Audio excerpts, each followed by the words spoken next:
I just can't believe that we're at the halfway point at Flycar. So today we're going to be reading from chapter 12, Deep Dive.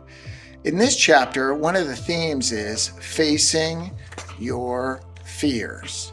And the thing about facing your fears is it's not always easy. If it were easy, you would do it with no problems. And Eli knows that he's going to have to face his fears because he kind of egged Grady on to actually do a test flight on Flycar. And now that the car's at the bottom of Old Man Murphy's pond, they've got to find some way to get the car back up to the surface. Well, one time that I had to face my fears is I get a little nervous getting in unsecured heights. Well, we went on a balloon ride in Cappadocia.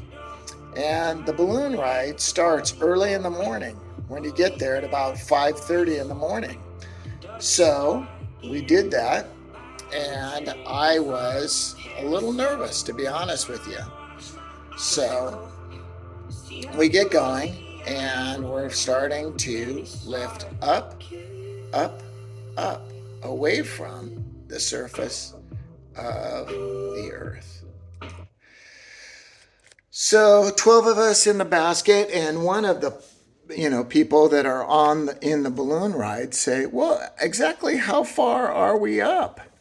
And the balloon pilot says, "Oh, we're a mile above the earth."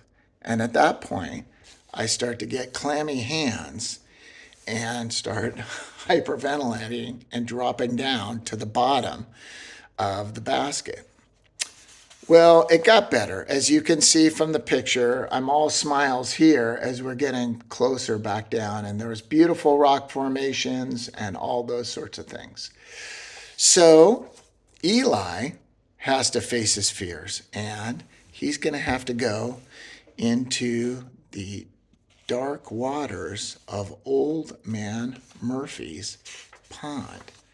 And he knows that's part of the process because he, once again, was the one that convinced Grady to test fly car.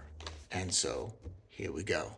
Chapter 12, The Deep Dive. The soggy pair made their way back to the barn. "What do we do now?" Eli asked eagerly. "Do?" Grady replied. "I better start packing my bags and looking for a new job. That's what I need to do. I should have never listened to you in the first place. I'm a goner for sure." "You won't get fired," Eli assured the nervous groundskeeper. "Not if we don't get caught." "And how are we going to manage that?" "We need to find a way to get Flycar back up to the surface in detail before my mom and dad get back from their trip to Washington, D.C. Got any ideas?" "How are you going to pay to have a car completely vacuumed, waxed, and polished, Junior? Detailing costs a lot of money." "Don't worry about the detailing details for now," Eli said. "First things first. How are we going to get Flycar back to the surface and into the barn?" "Well, my uncle has a towing company," Grady said. "We could use the truck with the winch after hours. I could give him a call."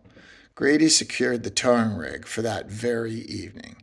He and Eli decided to lift the vehicle at night when it was completely pitch dark, to keep the neighbors from knowing about the untimely crash landing earlier in the day.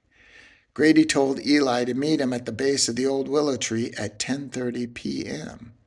So Eli snuck out the back of Martin Manor at 10:15.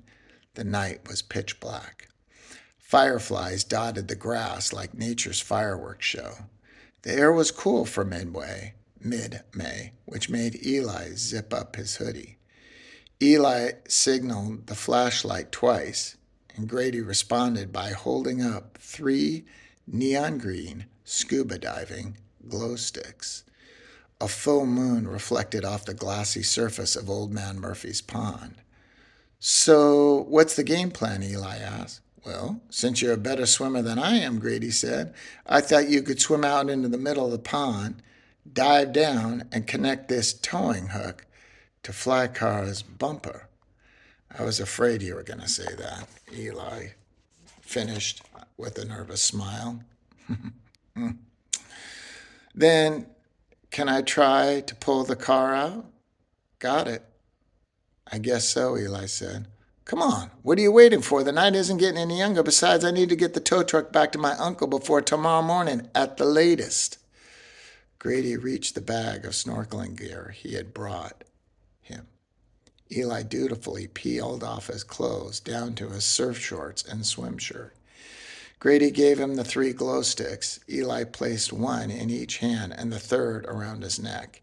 He walked barefoot along the banks of the pond looking for the best place to jump in. Mud oozed through his toes like chocolate chip cookie dough. Finally, he reached the likely spot and stopped. Grady handed him a scuba mask, a pair of flippers, and the snorkel. Eli cleaned his toes and the back of his heel one more time, trying to rinse out most of the mud off of his feet before putting on the rubber flippers.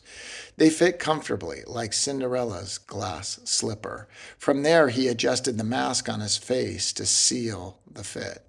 At last, Eli was fully equipped for this adventure. He grabbed the twisted 2-inch cable and towing hook and began wading in backwards through the lily pads and elongated cattails toward the wreckage until the water forced him to breaststroke in with his head up the rest of the way into the middle of the pond. Algae whisked across his legs like cobwebs in the dark corners of a haunted house. He shuddered and wondered if he could actually go through with this mission. He gave himself a much-needed pep talk. You can do this, Eli. You're almost there. He was now roughly 30 yards out into the pond before diving downward. Eli looked back at Grady, who was standing on the bank with the tow truck backed up to the edge.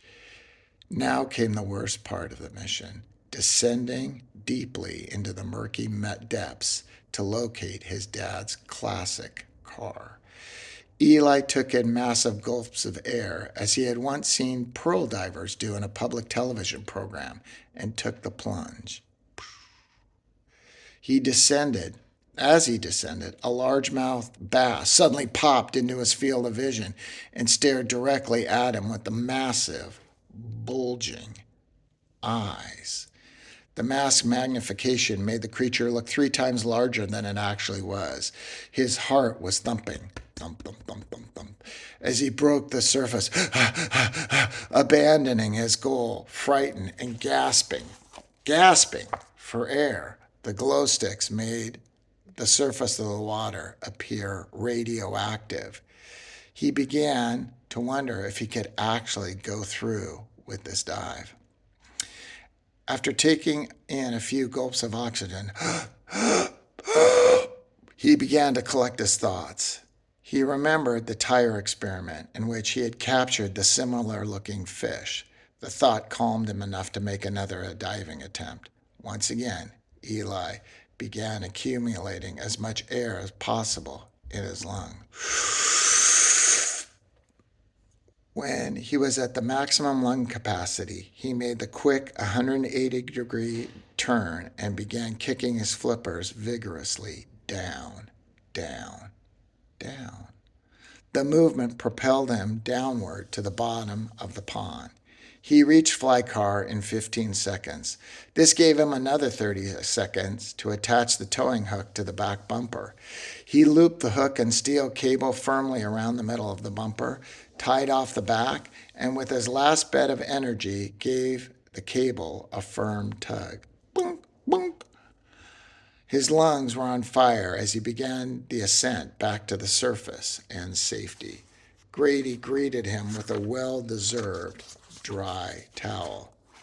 Well, it's your turn now to raise Fly Car, Eli said. Aye, aye, Captain, Grady joked. He cautiously brought in the winch and the steel cable, which threaded onto an oversized metal spool on the back of the tow truck. After 5 minutes, Fly Car breached the surface of Old Man Murphy's pond like a humpback whale. Half an hour later, it was drained and safely back inside the barn. There would definitely be more work to do on the car, but Eli and Grady shook hands knowing that they were back in business. Chapter 12, Deep Dive. What will happen next?